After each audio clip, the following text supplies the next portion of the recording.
Another day, another gala na naman ang ating mga itik.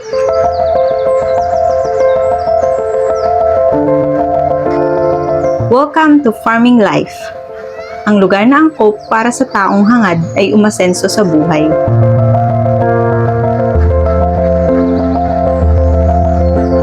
Ang pagpapadami ng itik ay isang proseso na nangangailangan ng wastong pag-aalaga, pagpapakain at pagpapanatili ng kalusugan.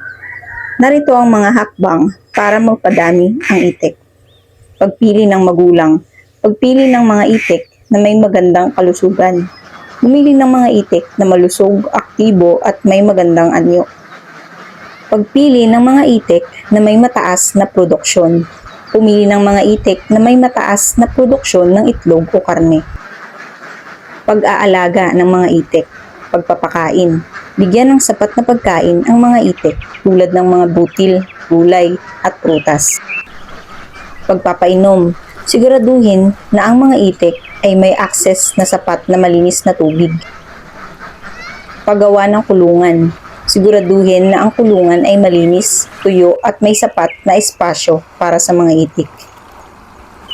Sa pag-aasawa naman, hayaan ang mga itik na mag-asawa ng natural o sa pamamagitan ng artificial na inseminasyon.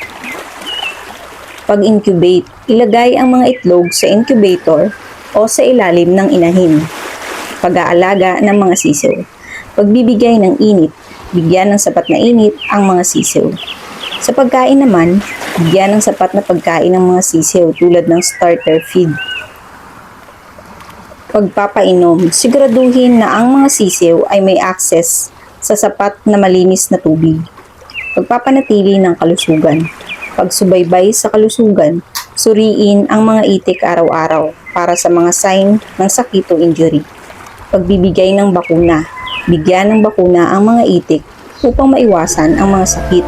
Sa pamamagitan ng mga pagsunod sa mga hakbang na ito, maaari mong mapagtagumpayan ang pagpapadami ng itik at magkaroon ng isang matagumpay na proyekto sa paghahayupan.